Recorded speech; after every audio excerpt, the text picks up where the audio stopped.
Man, one of my favorite questions to ask people is why they do what they do. So let's start there. Great. So I was a broken athlete, like probably a lot of the other strength coaches in the industry.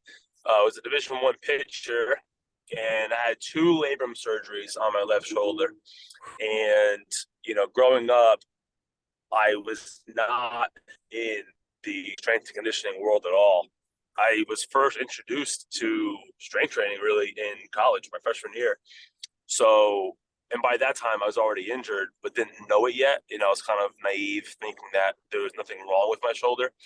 But anyway, after my first surgery and making my way back, that's when I started to, get a little more interested in physical therapy at first, and then I quickly realized that with school, with playing, with everything else going on, like PT was going to be a much more challenging route for me. So strength and conditioning was obviously the next best thing for me. And then I quickly changed my major over to exercise science.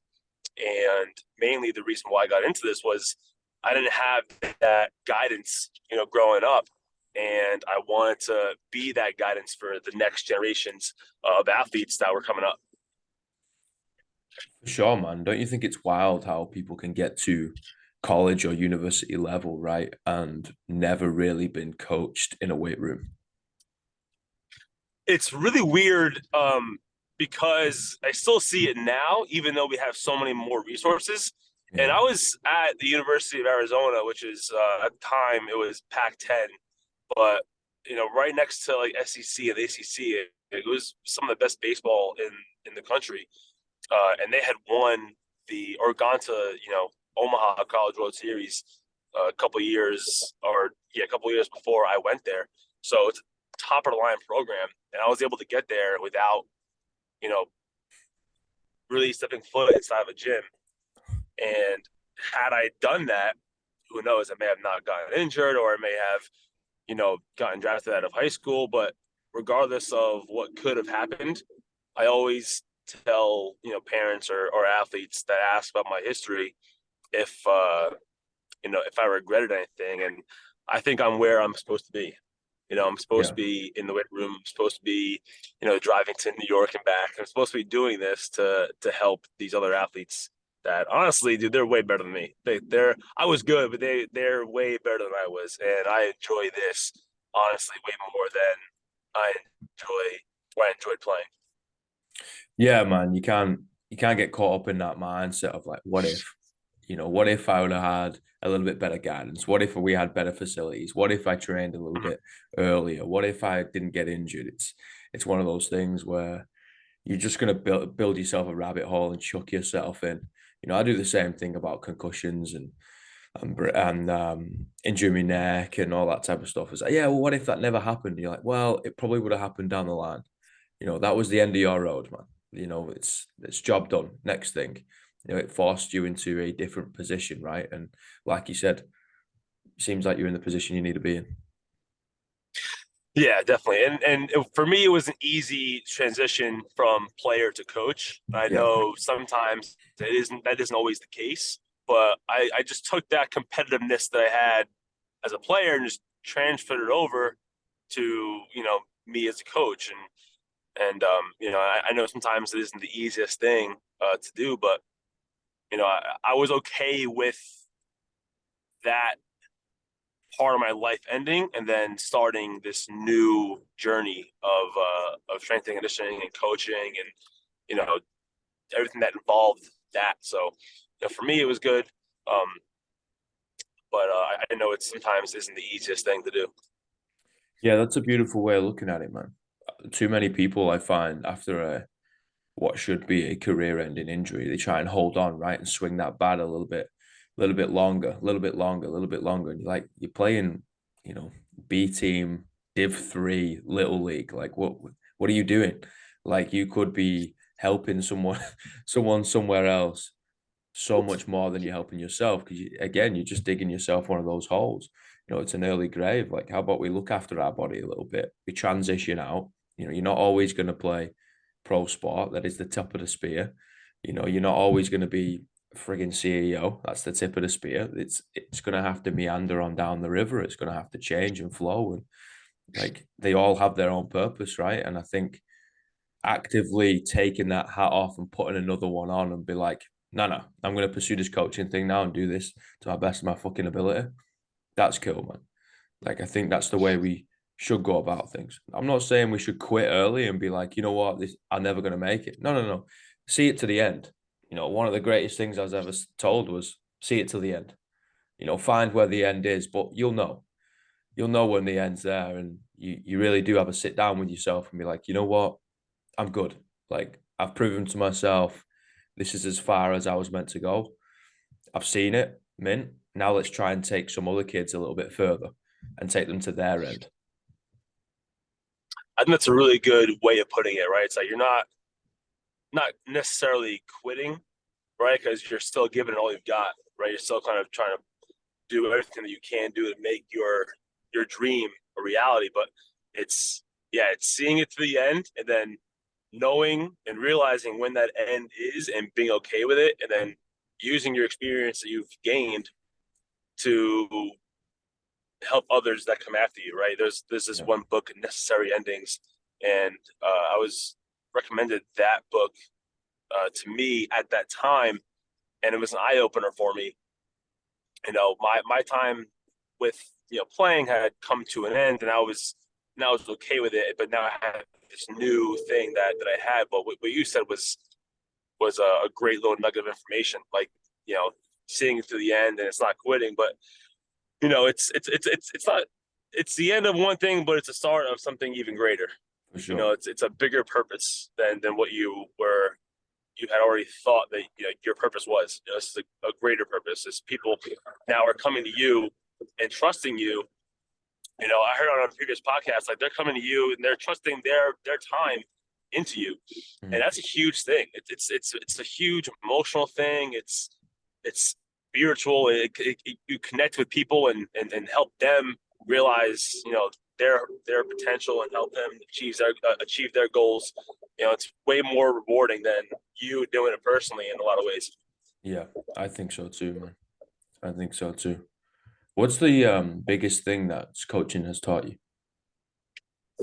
Patience.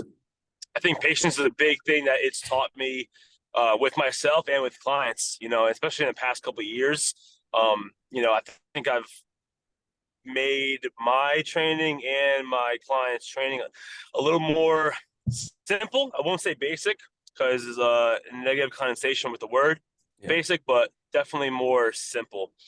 And you know, being a little more patient with the programming and not being so quick to change the things that we're doing, uh, you know, within our program. Because a lot of times people want to be entertained, right? They want to, they want to do different things constantly instead of letting the body adapt and, doing the simple things over and over again until they get it perfect, and then progressing to more challenging movements, or more challenging weights or loads or what have you. But I think patience for me especially, it's really helped me. Mm. And just to clarify for people, you coach sport specific strength and conditioning, right?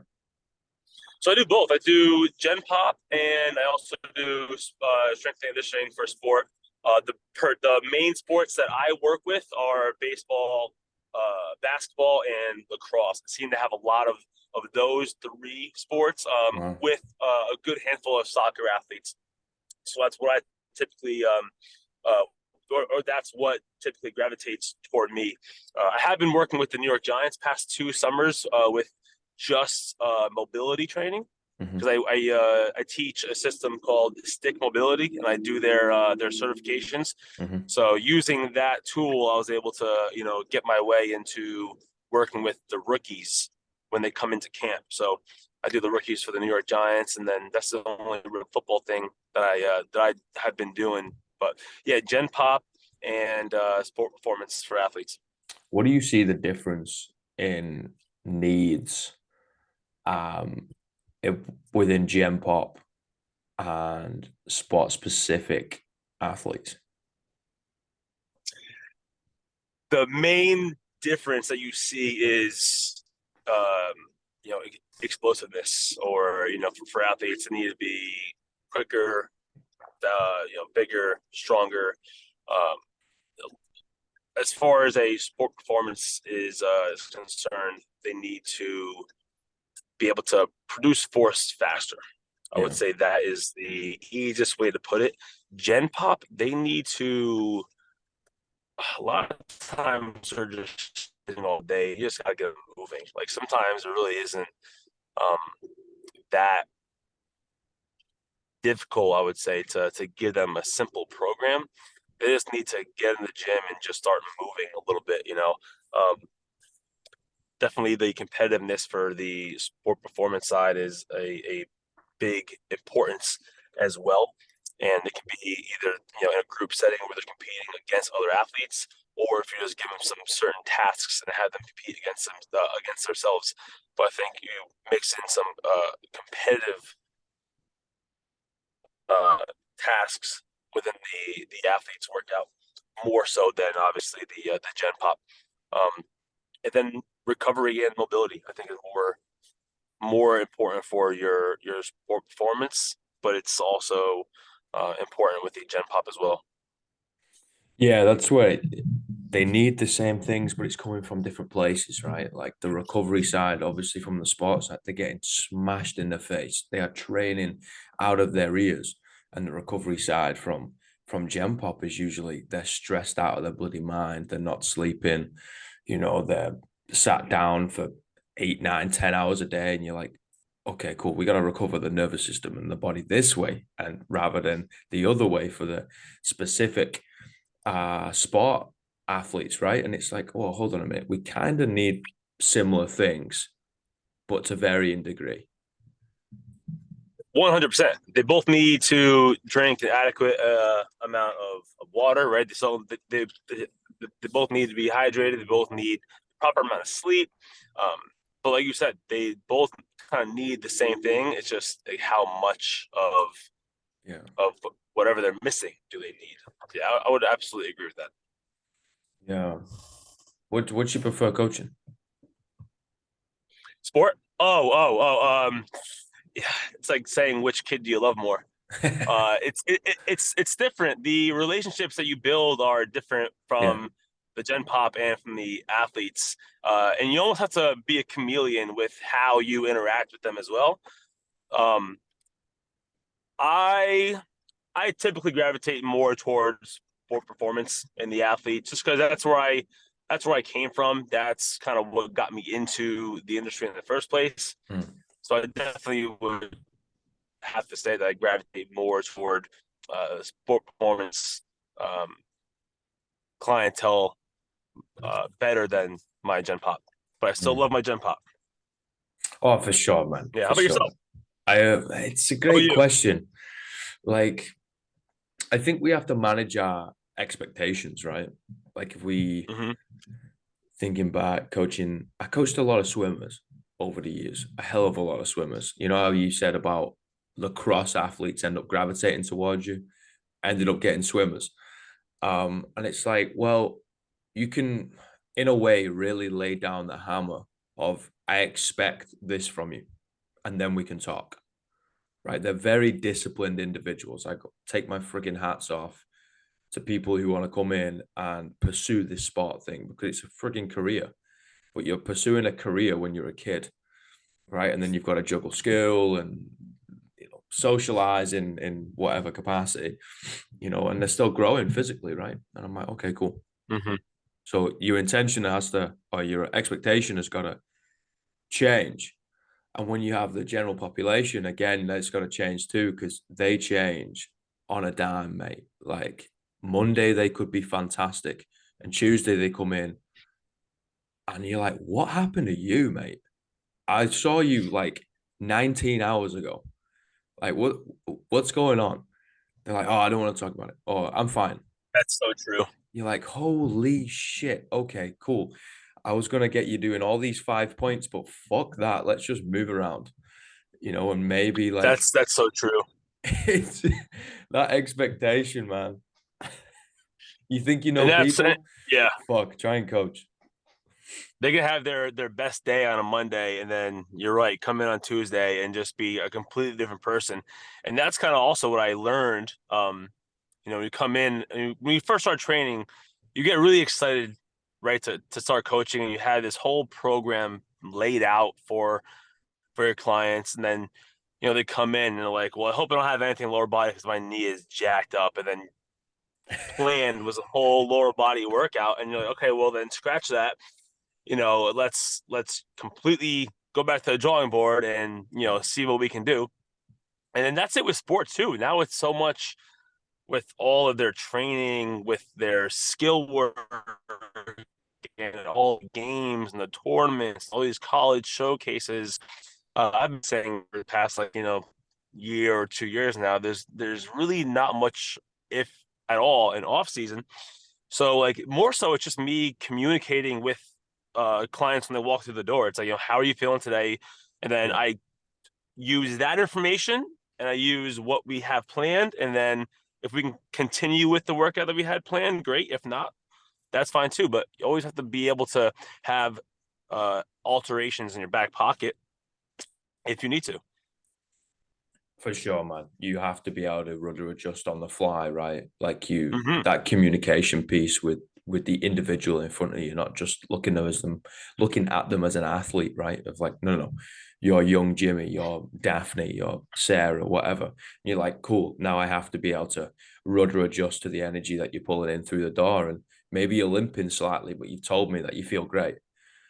You're like, We I've can got to. tell. 100%. Yeah. You get someone to do some bloody body weight squat, mate. They're like, you've got a wicked hip shift. You're literally making an S shape laterally. We're not doing like a back squat or a front squat or whatever the fuck it is, right? And sometimes you gotta be like, no, this is what you're doing. You came in here for my expertise. This is my expertise. I'm not gonna let you go left today. We're gonna have to go right. We're gonna go of a moving day. I go 0 to 10. Say, guys, if we threw all pieces of information that you have in this bucket, like mental health, physical health, stress, how's your day been? How's your family? Just chuck it all in there, right? And it's going to give you a numerical but like outcome of 0 to 10. 10 is going to be you are fantastic. Zero is you're pretty much dead. Give me a number. Right. And if someone turns around and goes, oh, coach, I'm about a 5, you're like, mint, am I going to make you like sprint and lift heavy and do all that stuff? I was like, probably not, guys. It's Right. probably not wise, And I think that's where like our job really lies for the majority of our time. Like, we need to know our shit. We need to know the hard skills, 100%. You need the qualification, you need the certificate, you need to know what you're fucking talking about, mint. You need to know people and all that jazz. Hmm. But that little bit in the middle of like, well, now I have to like integrate a little bit of this knowledge and then address what's going on with the people at this very moment. And I got to do it instantaneously. I've got 5 minutes during their warm up, and it's slowly like, okay, I've got to morph this. I got to change that. And sometimes you got to do it in your head, right? I think that's the majority of our job. Definitely. Yeah. It's knowing the basics, knowing the information, knowing your clients, and then if you know all those things, it makes your job way easier. Do you ever get pushback when you try to modify or change workouts to be quote unquote easier, right? So say you said the movement day, movement focused in Mm-hmm. the workout. Do you ever get pushback on like, oh no, man, I could still lift? Mm-hmm. Do you ever get pushback there? For sure. 100% I most of the know, right? time. It's like, and like you said, they're coming to us because they obviously trust our expertise. But at the same time, it's like I know they're not gonna give their dentist pushback, right? They're not gonna give their doctors pushback, but it comes with the territory where they're just gonna they're gonna do it, and it's how you kind of you got to win them over. You got to give them the reasoning why, and sometimes it's it can get on your nerves a little bit because you almost feel in that instance that they don't trust you, even though you know they do. But we're always looking out for their best interests. I mean, Mm. that's what we're there for. Is they're coming to us. they're trusting us, they're paying us, but at the end of the day, we're in this for their best interests, right? We Yeah, we, we care for them wholeheartedly. Some days it's gonna be more beneficial. Yeah, we may not be, burning that many calories, lifting that much weight, but what we're doing now is gonna benefit you tomorrow, the next day, so that you can come in and do that work. It's for just sure. sometimes it's a hard sell. It's that age old thing, right? Of like, if I don't walk out the gym broken, then I didn't have a good workout. It's Yeah. like sometimes you just gotta get your reps in, man. Sometimes you just gotta be a little bit more consistent. And we gotta do something. Find your win for that day. We've got something. Okay, cool. We've ticked that box. We've put a little water in the bucket. We've laid a brick, Hmm. and then go home. Come back again the next day or 2 days later, next week. And I don't see it as pushback. It depends how they address it, how the athlete addresses it. Hmm. Um, I always see it as, okay, cool. I've got an opportunity to teach right now. Like, here's the reasons why. Because I'm going to ask you why as an athlete myself. If you turn around and did that to me, if I did that to me, I'd be like, yeah, yeah, cool. I'd ask why. That's Sure. just an inquisitive bloke. I'm like, okay, cool. I'm gonna tell you why. And if it doesn't land, I'm gonna tell you why in a different manner. I'm like, I'm gonna try and navigate a different way here. And if it doesn't land again and they're pushing back again, I'll probably ask them a question of like, right, well, why are you going against this, or why don't you want to do this, or why have you got some sort of like adverse Hmm. mental state, blah blah blah. And you usually see where they're coming from and rudder adjust from there. But it's very few times where someone's like, nah, fuck you, I'm not going to do that. I mean, obviously we've had Yeah, it, it's very right? few. But it's very, very, very few. Yeah, I get the pushback more from the adults, and because 100%, the mate. athletes, yeah, because the athletes know, they know what you're saying is in their best interest. Yeah. The adults sometimes may not care, may not give a shit if it's in their best interest. They just want to get in there and burn their calories and then go home and then sit on the couch. Yeah. That's honestly, that's honestly what, to be honest, and it's something that we would like to change. But most of the adults that come in sit all day, come in, they bust their ass, and then they go home and they do the same thing. They sit and they just want to come to you and just burn their calories. And it's a hard change. For sure, it is wading through treacle. And what I've found is, for a youth athlete, right, you've got to tell them between 1 and 5 times, and they've usually implemented it, right? For a gen population adult, you've got to tell them for fucking 5 months the same thing, Yeah, and they might have maybe thought about implementing it, And I even had a bit of a mic drop moment last night in a class. I was like, "Look at you, mate! Like, look at you progressing." And she was like, "Oh, yeah. I mean, I finally like figured out the secret." I was like, "You did? Do you want to know what it is?" She was like, "What?" I was like, "Listening." She goes, I'm telling you the same thing for the past 4 months, mate." Oh, I was like, "Yeah, today was just the day you just finally implemented it. That's all." She's like, "Oh, yeah, okay." I was like, "There you go, mate. Like, it's okay. If it takes you 4 months, it takes you 4 months. It's all good because I'm gonna be here anyway. right, I'll consistently be here, but I will also be the guy to tell you we could have had this 4 fucking months ago." right. I've been telling you this. I've Yeah. been telling you. You've kind of earned No, it's that funny. trust in that way, and then everything else will be a little quicker for him. Right. It's gonna click. It's just at one point, does it click? For sure. Boss, I got 3 questions. Yep. What's the greatest piece of life advice you've ever received? Greatest piece of life advice I've ever received.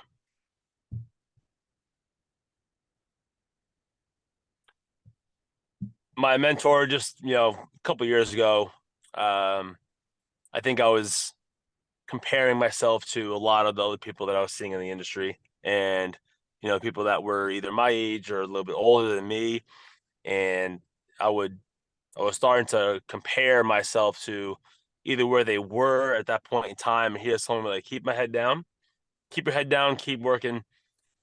Things are gonna come your way, and it's it's been true these past couple of years. I mean, you know, it's you can get overwhelmed really quickly in this industry if you're too worried about where other people are, and just focusing on yourself and your progression and nothing else. And if you just do the work that you're supposed to be doing, opportunities are going to come your way. Mm. What's the worst piece of life advice you've ever received? Worst piece of life advice. I'm trying to think back on some like really bad advice I've gotten. And I don't know. I don't know if I'm blessed with people not giving me some pretty bad advice, or if I just can't think of anything off the top of my head. Um, but I'll be honest, nothing's really ringing a bell right now with the worst advice I was ever given. I'm not sure if anybody's ever told you that they never gotten any bad advice, but I can't say that I've gotten any really bad advice. That's good, bro. Yeah, I mean, There's I could always be something to be thinking, taken, right? right. I mean, yeah, there's that. That's I good. can't remember any bad advice that I was ever really given. That's good. Or at Yeah, least remember it, right? or at least remember. Yeah, or want to remember. Which is again very Probably, good. yeah. All right, last question. What are the three words you tell your younger self? 3 words I'd tell my younger self.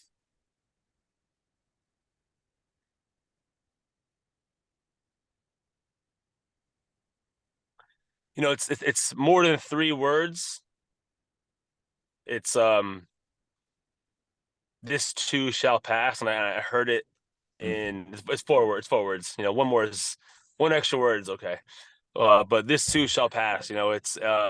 It's something that I saw silly enough on an Instagram video, and it was basically, whether it's good or bad things are going on in your life, this too shall pass. It's if anything, it's something going good right now in your life, then you know appreciate it, learn from it, but just know that it's gonna go whatever goes up goes back down. So if you're on a high, just know that at some point, like things are gonna get tough, and when they get tough, this too shall pass. It's gonna be tough for a little bit, but it's gonna pass. Things are gonna get better, and it's just kind of balancing out those two things. So this too shall pass is something that I would tell my younger self, in times where I was down, when I was at Arizona, I needed that shoulder surgery, and I was for a time depressed, and I was super upset and just wanted to go home. If I was able to tell myself, my younger self, this too shall pass. You feel like shit now, but give it time, things are gonna get better. And then when I was on these highs, hey, like this is great, appreciate it, but don't hold on to this, right? This is a good feeling, but this too, this feeling is gonna pass, right? And you're not gonna be in this high emotional state, So I think that would have been a really good, um, bit of advice that I would be able to give myself. Mm. Brother, thank you so much for this, man. It's been an honor and a Thank you privilege, for mate. having me. Thank Thank you you for for fitting it in. having me. It's been a privilege. Oh, kidding me? I was hoping we got it in, sooner, but it's just schedules, crazy. All works out in the end, mate. It's all good. You've I always got a appreciate you. seat here, man. You can talk shit whenever you want, and I'll let you know when I hit the east coast of the Freedom Land. Yeah, man. If you're ever in New York, I'm like 20 minutes from the city. So New York, New Jersey, wherever, man. If you're in the area, definitely hit me up. We'll get a session in. Mega man, like yeah, I want to do a big stint, seeing all the folk, hearing from the people, man. It seems like a real cool place. Like I said, I've never been. I don't know. Let's talk to the people. Let's Yeah, find out. Let's work out. And obviously, we got a big admiration being from the UK. We got a big admiration for the States, especially in the sport scene, right? Academy level. It's way more funding than there is back home. Mm-hmm. Ours was kind of rusty pull-up bars and picking up rocks and basically punching people in the street was our strength and conditioning. But hey, Yeah, exactly. it got us somewhere. Well, You gotta do mate, what you gotta do. you gotta do what you gotta do, man. I appreciate it, man, and we'll talk soon. Thank you. Thanks, man. See you later, everybody. Bye bye.